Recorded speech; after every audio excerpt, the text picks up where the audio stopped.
business records and public records. We have this exception for business records, and we also have this exception for public records. Let's first look at this exception of business records. In business records, and we need to understand this. If business records, actually, we have to understand this. It is a form of hearsay. And suppose we have this discount store, and then the owner of the store on a particular day, how many bottles of milk he brought in, and how many bottles of milk that were sold on that particular day. If the business owner actually kept a record, and then if say in the lawsuit, and then how many bottles of milk actually were brought in, and how many bottles of milk actually were sold, if that became an issue, of course, this business owner could present this business record. But we understand this business record as to how many bottles of milk that were brought in and how many bottles were sold. That is hearsay. Why it is hearsay? Even though that is in writing, that is still hearsay. Why it is hearsay? Because we know that is an out-of-court statement. That is in writing, but that is still a statement. And this evidence is offered to prove the truth of the matter asserted in the statement. So we know if that is the case, and this business record would fall within the definition of hearsay. So we know that this business record would be a form of hearsay. But business records would be admissible under this business record exception, even though this evidence is hearsay. Why do we create this exception? Because we believe we have this circumstantial guarantee of trustworthiness in business records. Business owners have incentive to keep accurate records.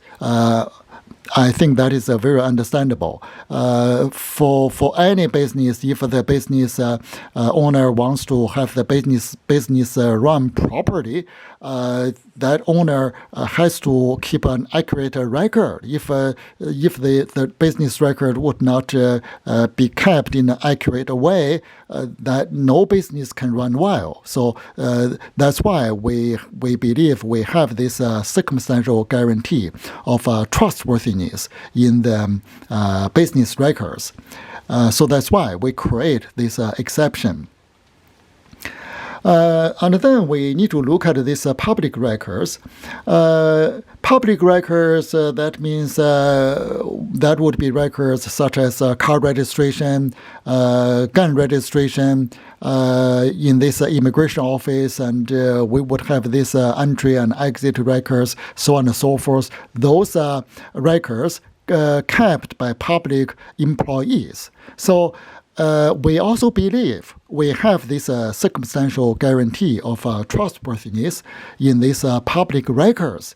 There is no reason for these public employees to falsify this kind of public records. So we believe we have a circumstantial guarantee of trustworthiness in these public records. So that's why we create this exception of public records.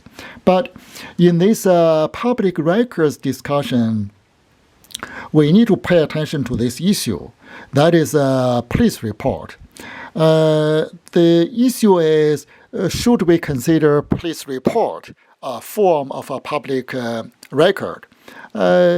In general, we should say police report should be covered under this public record exception. But it is very important we make a distinction between two types of statements in a police report. That is the distinction between adversarial type of statements and non-adversarial type of statements. So what do we mean by an adversarial type of statement? Adversarial type of statement is first of all, why do we need to make this distinction? Because an adversarial type of statement is not covered by public record exception. And then, what is an adversarial type of record? An adversarial type of statement would be a statement of accusing someone of committing a crime, or would be a statement to identify a criminal perpetrator. So let's look at this example. And suppose we have this police officer on patrol, and then he saw Robert committing a robbery on the street, and then the police officer arrested Robert. And of course, after that, the police officer would need to make a police report.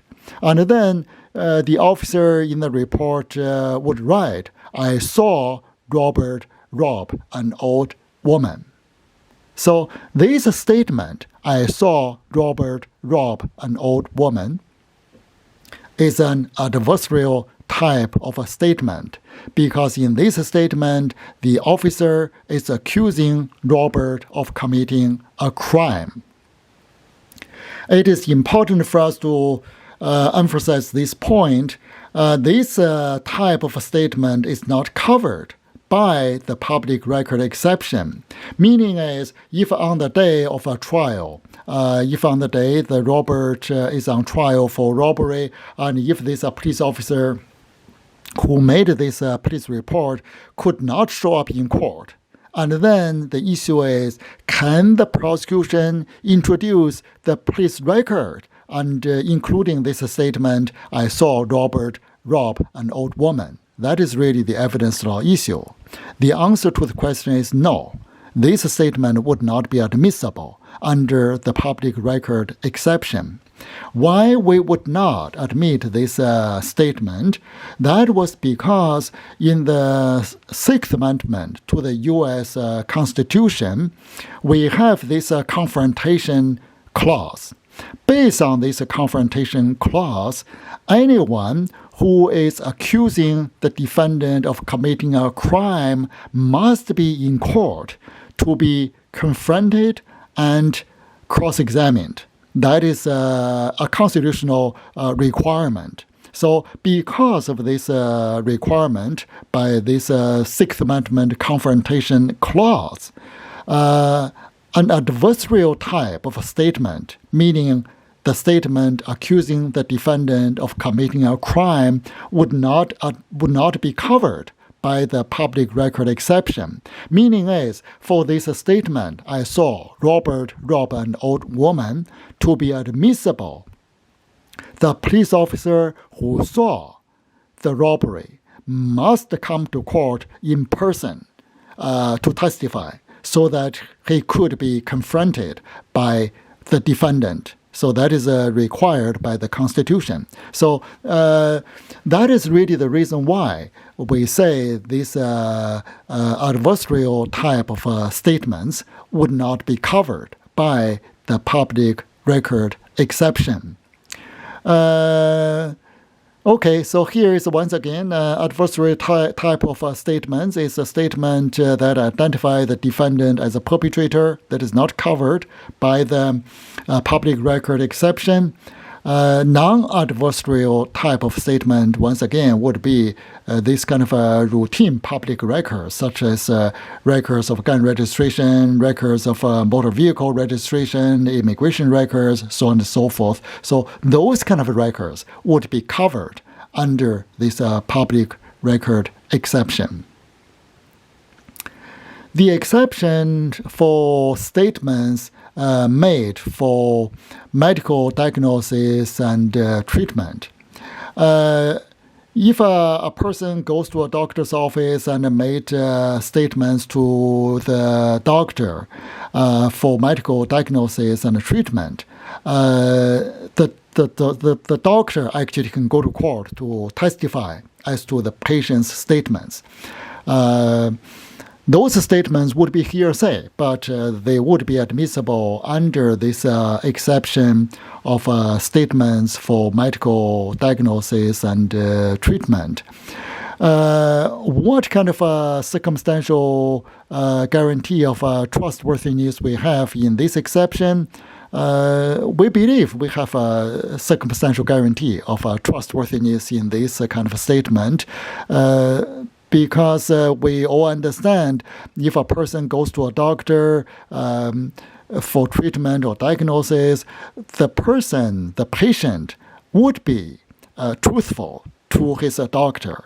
It is very unlikely a person has a headache and then the person would go to the doctor to say, I have a chest pain. And usually, if the person is not having any mental problem, and usually the patient would not do that, because why the person would lie to his doctor and then he would get this wrong diagnosis and a wrong treatment. So that is really based on that observation. We believe we have circumstantial guarantee of trustworthiness in these statements for medical diagnosis and treatment. In this regard, it is important for us to understand three kinds of statements. The first one is statements of symptoms. For example, if the person said, I have my head hurts, that would be admissible under this statement. The second kind of statement would be what happened. And then the person may say, why I have, and the doctor may ask why your head hurts. And then the person may say, I got hit by a baseball bat on my head. So as to what happened, this would also be covered by the exception, because this would also be necessary for medical treatment and diagnosis. And then the last type of a statement would be who did it. And then maybe the person would say, my neighbor, actually John, used a baseball bat to hit my head. Usually, this statement to identify the perpetrator, the statement as to who did it, would not be covered by this statement for medical diagnosis and treatment. The reason is the statement as to who did it, this actually is not necessary for the medical diagnosis and treatment. For example, in this case, this person was hit by a baseball bat on the head, and then so long as the doctor knows that, it is sufficient for the doctor to provide diagnosis and treatment. As to who did it, whether whether John did it or Sam did it, that really doesn't matter. That would not be relevant to this providing medical treatment. So that's why usually this statement about this identity of the perpetrator usually would not be covered by this exception. But it is not absolute. In certain cases, and then this statement above the identity of the perpetrator would be necessary for the treatment. And if that is the case, the statement would be admissible. For example, suppose we have this child molestation case. The person who was doing this molestation was this little girl's stepfather. And then if that was the case, and then to find out the identity of the perpetrator would be necessary for providing effective treatment, because it could not be while these doctors and maybe psychiatrists and counselors, and they provide this treatment for this little girl victim. But after this little girl would go home, and then this victimization would continue, of course, no treatment could be effective. So in those kind of cases, or in other words, we do have cases. In those kind of cases, the statement to identify the perpetrator would be necessary for the medical treatment and diagnosis. So if a statement would be necessary for the medical treatment, and then that statement about this identity of the perpetrator would be admissible under this exception.